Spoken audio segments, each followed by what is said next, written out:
Fala pessoal, o programa Caso Chocante e eu vou comentar o caso agora sobre o de Aida Curi, que foi uma jovem que foi assassinada e os caras que cometeram o crime contra ela tiveram que forjar o suicídio jogando ela de um prédio de 15 metros, é claro. E o caso aconteceu lá no Rio de Janeiro, nos anos 50.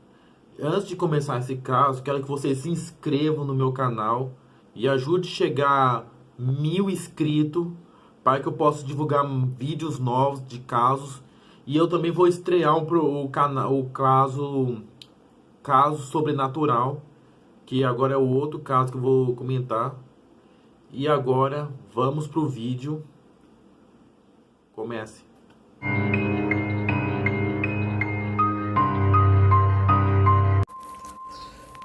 Nascida no dia 15 de dezembro de 1939, Aida Jacob Curi era a terceira dos 5 filhos de um casal de imigrantes da Síria, Gata Azad Curi e Jamila Jacob Curi, que pertenciam à Igreja Melquita Católica. Aos 5 anos, Aida perdeu seu pai, levando a sua mãe a mudar-se para Rio de Janeiro e trabalhar. Na época, todos os seus irmãos, Nelson, Roberto, Maurício e Valdir, tinham menos de 10 anos, com exceção do filho mais velho. Dona Jamila seguiu os filhos para a escola Moreira do Riachuelo e lá permaneceu por 8 anos. Aos 6 anos, Aida foi encaminhada para estudar no colégio de freiras de espanhola da congregação Filha de São José, no Educandário Gonçalves de Araújo, um colégio interno para meninas órfãs em São Cristóvão. Ela estudou ali 12 anos seguintes e passa esse período. A jovem deixou o educandário para começar a vida por dali na época da sua morte. Aida fazia cursos de datilografia, inglês e português e trabalhava na loja dos irmãos. Ronaldo Guilherme de Souza Castro, o natural de Espírito Santo, morava e estudava no Rio de Janeiro. Tinha 19 anos na época do crime. Pertencia a uma família boa e tradicional e tinha má fama na vizinhança e na escola. Sempre foi mau aluno, tirava notas baixíssimas, foi reprovado nos colégios, fora expulso do colégio acusado de diversas agressões de ter participado do roubo de um carro pertencente à Secretaria da Agricultura. Também fora preso por indisciplina por servir ao exército e coisas semelhantes. Uma prima de Ronaldo, Marisa Eneide Castro, contou que o jovem assassino era devasso e fez passar por vexame várias vezes. Além de tudo, era um ladrão. Desconsiderando os roubos em família, é o autor de furto de joias de dinheiro numa pensão na Lagoa Rodrigo Freitas. O crime foi descoberto, mas o dinheiro de seu pai silenciou a polícia e indenizou as vítimas. A moça disse que certa vez em Vitória, Espírito Santo, o primo tentou entregá-la 20.000 cruzeiros a um sujeito com um mãozinha. 10.000 cruzeiros seriam para ele, Ronaldo Castro, e os outros 10 para ela. E afirmou também que o pai do primo descobria as besteiras do delinquente através do suborno. Marisa contou que ainda sentia culpado por não haver revelado os fatos antes, que só manteve em sigilo a pedido dos pais de Ronaldo. Cássio Murilo Ferreira era o sobrinho síndico do prédio. Tinha sido expulso do ginásio Alfres por mau comportamento. Também foi expulso por tentar levantar as saias de outras garotas e já teria arrombado a porta de um prédio vizinho ao que morava para roubar uma lambreta. O jovem era menor de idade na época do crime. Ele tinha 17 anos. E Antônio João Souza era um porteiro do edifício Nobre, onde ocorreu o crime. Pouco se falou sobre sua vida. No dia 14 de julho de 1958, Aida, com sua colega na rua Miguel Lemos, após sair da aula de curso de datilografia na escola Hamilton, quando as duas foram abordadas por alguns rapazes, Ronaldo Castro e Cássio Murilo, e o porteiro Souza. Determinando o momento, Aida afastou-se da amiga e foi tentar recuperar os objetos que foram tomados pelos jovens. Seus óculos e sua bolsa, onde estava o dinheiro para a condução. A estratégia deles era usar pertences para atrair ao prédio o edifício Rio Nobre da Avenida Atlântica. Foi uma violência sexual premeditada na época, como curra. Segundo testemunhas, Aida foi puxada para dentro do elevador e aos berros chegou ao topo do prédio. Um jornal da época noticiou que foi num apartamento do 12º andar e ainda em fase de acabamento que ocorreu a luta dos agressores para a imobilização de Aida. Ronaldo e Cássio foram ajudados pelo porteiro do prédio, Antônio. Durante 30 minutos a jovem foi espancada com grande violência e além dos agressores tentarem estuprá-la, a vítima teria caído desmaiada por causa da exaustão física. Seu corpo foi jogado do terraço a fim de simular o suicídio da vítima. De acordo com o laudo médico da autópsia realizada pelo médico legista Mário Martins Rodrigues, do Instituto Médico Legal, Aida morreu virgem. O abuso sexual não chegou a ser consumado. E ainda de acordo com o laudo, como o corpo da vítima apresentava escoriações esquimose provocadas por unhadas e soco. No peito, no lado esquerdo, aparecem os sinais de profundas unhadas. As arranhões das coxas, ventre, pescoço, esquimose no abdômen. Houve ruptura interna do lábio superior devido ao soco, tentativa de estrangulamento, sinais de sorte, trauma no queixo e a marca nos braços e no antebraço, no punho, dorso das mãos e algumas marcas que podiam ser consequências mordidas. As roupas da jovem foram examinadas no laboratório do Instituto Criminalista do Departamento de Segurança Pública. A fim de reconstituir a cena do crime, os peritos constataram que por 30 minutos a jovem foi submetida por cruéis sofrimentos, violências e espancamentos. Os peritos criminais deixaram bem claro em seu relatório que para levar a Aida ao estado de exaustão, um só agressor, mesmo usando de muita violência, não seria suficiente.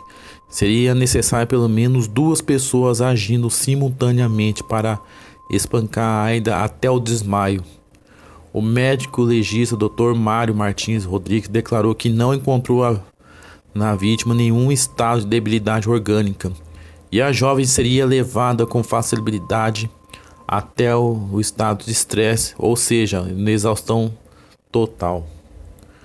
Ronaldo alegou ter deixado o prédio e para se encontrar com uma moça chamada Zilza Maria Fonseca às 8h15 da noite. Bem antes do corpo de Aida ser jogado do terraço, o perito Murilo Vieira Sampaio calculou com maior exatidão possível o tempo de duração do crime do terraço. De acordo com a cronometragem feita durante a reconstrução do crime, o tal cronometragem mostra que a forma alguma que o Ronaldo poderia ter deixado o terraço em 10h15 para ir encontrar com a farsante. Isso porque às 8h20 ele ainda estava rondando o edifício Nobre e ao lado de Aida, tentando encontrar um local onde levá-la para praticar a curra. Há várias pessoas que os viram, uma delas, Luiz Beethoven Cabral Leme, que se apresentou à polícia para contar que estava na rua Miguel Lemos, acompanhado de 2 jovens, Sueli Wendy e Ivani Prado. Quando passou no outro lado, o Cabo Forte de Copacabana, Almarim Freire, a qual Luiz Leme perguntou as horas, eram 8h20. Dali a alguns instantes, os 3 viram Ronaldo passar ao lado de Aida. Apesar de fraudar o processo, O defesa apresentou a versão afirmando que Aida teria se matado se jogando do 12º andar para fugir do ataque de Ronaldo, Cássio e Antônio. Entretanto, havia um indício que desmentiam a versão que levava a crer que a moça realmente foi assassinada e não se matou. Entre as evidências está o lenço manchando de sangue encontrado na bolsa da jovem.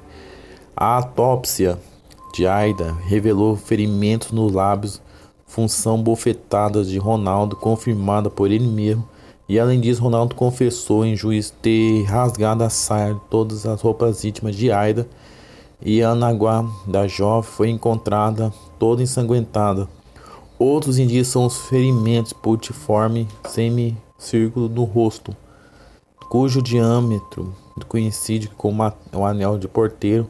Todavia, tudo isso foi desprezado pelo júri. Na parede externa do parapeito do terraço, o perito encontraram marcas deixadas pela sandália de Aida, que rasparam quando ela foi jogada lá de cima, provando que ela não tinha se atirado o corpo rente ao edifício.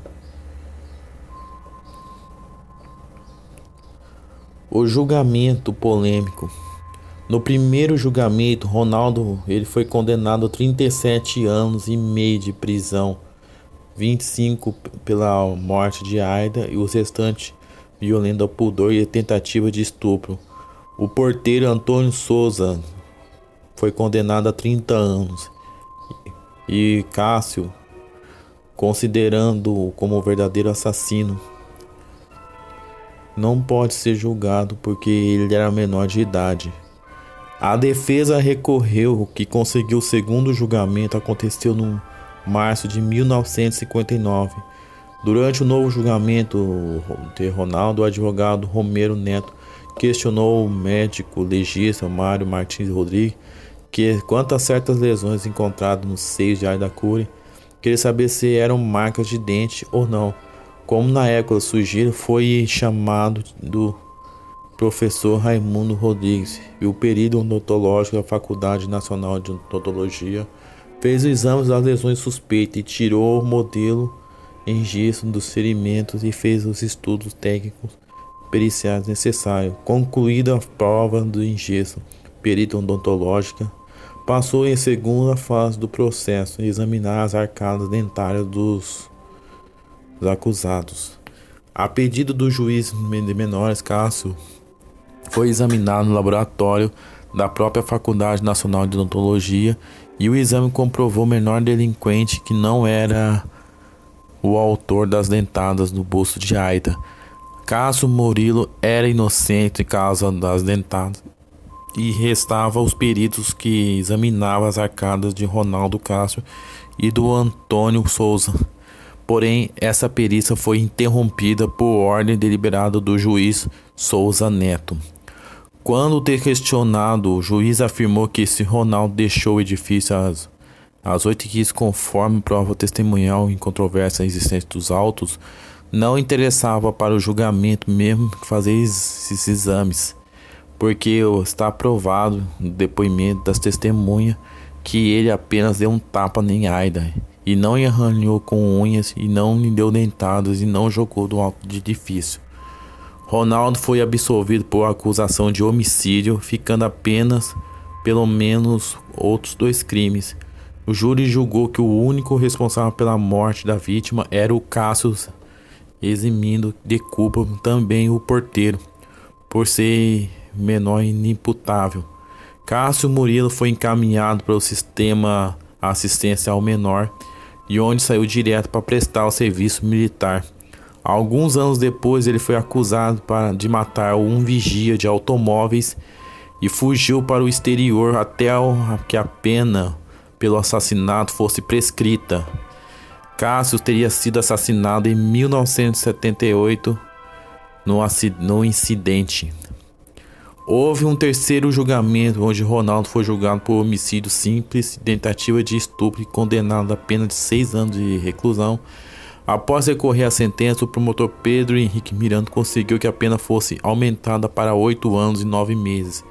Depois de cumprir a pena, e o Ronaldo foi solto mais tarde, se tornaria o empresário em seu estado de Espírito Santo. O caso Aida Cury gerou muita revolta e repercussão, que apesar disso, nenhum desses três jovens foram julgados. E o nome Aida é citado por Rita Lee na parte da música Todas as Mulheres do Mundo, bem como a canção Mônica e a autoria de Angela Rorô, que trata o tema semelhante.